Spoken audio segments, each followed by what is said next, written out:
Por fim, número 5, e também está ligado a este, e é uma coisa que nós ouvimos muitas vezes nos nossos retiros ou eventos, mas especialmente nos retiros, assim, não é? Nas experiências mais imersivas, é que depois as pessoas estão a dizer, pois, mas é quando eu estou aqui, eu sinto todas estas coisas, eu sinto-me assim, eu liberto-me, isto é incrível, estou rodeado de pessoas alinhadas comigo neste momento, mas quando eu volto para a vida real, então esta ideia quase que existe uma vida real e depois a minha vida espiritual.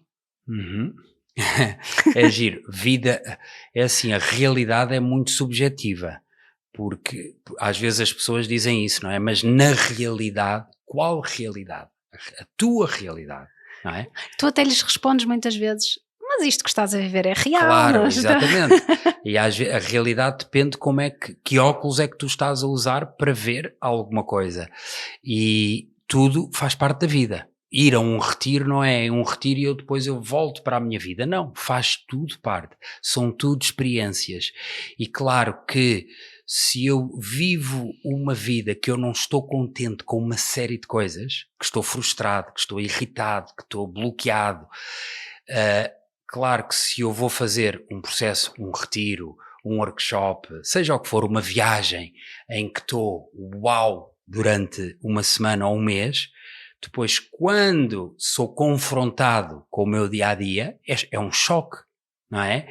E o convite é, ok, com tudo o que eu aprendi ou tudo o que eu senti, como é que eu posso ir passo a passo, com paciência, com amor, com compaixão, mudando aquilo da minha vida que eu não estou feliz.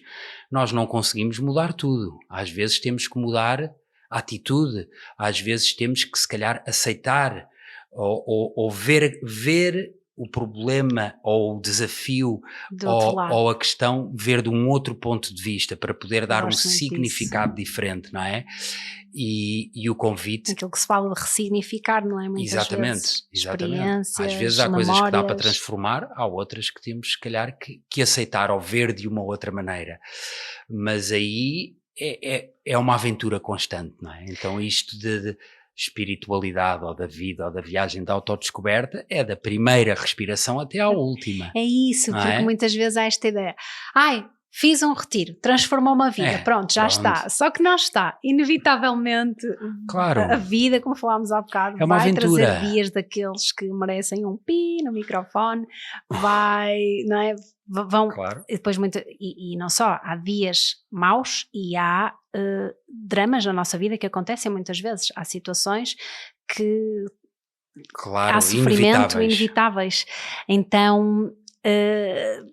continuarmos, não é que seja uma coisa que fazemos uma vez e já está, ou agora medito todos os dias e já está. Eu acho que é mais um convite para um estilo de vida do que propriamente uma apenas nova forma de vida. Uma nova forma de viver, não é? Eu vejo muito isso e também tenho uma atitude receptiva de aprendiz todos os dias, ou seja, há sempre coisas, mas para mim é uma aventura, não é algo aborrecido, é uma aventura, e estar vivo é uma aventura. Então é só ter essa Eu lembro-me consciência. tu dizeres qualquer coisa como a maior aventura dentro da grande aventura que é a vida é a viagem da autodescoberta. Eu acho que sim, onde todos aqueles tesouros aguardam ser desvendados, não é? Eu acho que sim. Que lindo.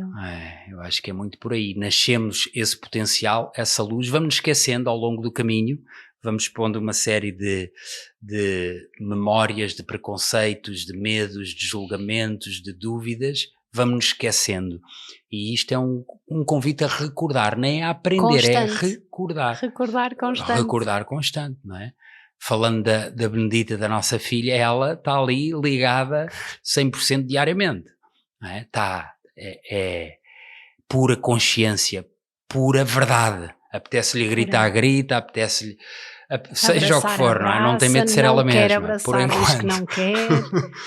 Então é isso, é mesmo bonito de ver essa pureza e essa fluidez das emoções nas crianças, sim, o quão força de vida. em verdade com eles estão, se nós permitirmos, mas isso também é tema para... E a força de vida que existe dentro de nós é inacreditável. E então é recordar e criar espaço para esse resgate, para essa expressão e para esse resgate. E é bonito isso que tu disseste da visão do aprendiz, não é? No yoga também há o princípio do beginner's mind, não é? Da mente do iniciante, de por muitas vezes que tu já tenhas ouvido aquele ensinamento, ou feito uma aula daquelas, ou repetido aquela postura, abordares sempre como se fosse a primeira vez, e quando tu estás totalmente no momento presente, fora aqui das coisinhas da mente, estás de facto a viver aquilo pela primeira vez, não é? Sempre como um iniciante, como um aprendiz. Ajuda bastante, mesmo nessa questão da totalidade, não é? É o ir com o empty the cup, também há esvaziar, não é? O esvaziar para estar receptivo. É isso mesmo, Bárbara. Lindo. Fantástico. Muito bem, foram 5 mitos desta área do desenvolvimento pessoal, do crescimento interior, do que lhe queiramos chamar, da vida, isso mesmo, boa. Como é que te sentiste neste primeiro episódio? Muito bem, adoro falar contigo e acho que são tudo temas que nos fazem pensar, e é importante partilhar, precisamente para também às vezes desconstruir uma série de preconceitos, de barreiras ou às vezes obstáculos que pessoas possam ter, e é bom para chegar mais perto das pessoas. Eu acho que é importante desmistificar. É isso. Desmistificar a mão termo, era mesmo essa a vontade deste primeiro episódio. Acho que é muito importante desmistificar uma série de... E desmistificar também, que ele acabou de dizer que adora falar comigo, eu também adoro falar contigo, lógico, mas também há dias em que está melhor cada um do seu lado da casa a pensar, não é? Não querer aqui dizer que uma relação feliz é sempre só cor-de-rosa. Às vezes é azul, cor-de-rosa, azul. Exato, todas as cores. Boa, obrigada. Obrigado. Obrigada a ti também que estiveste a ver-nos ou a ouvir-nos desse lado. Até ao próximo episódio.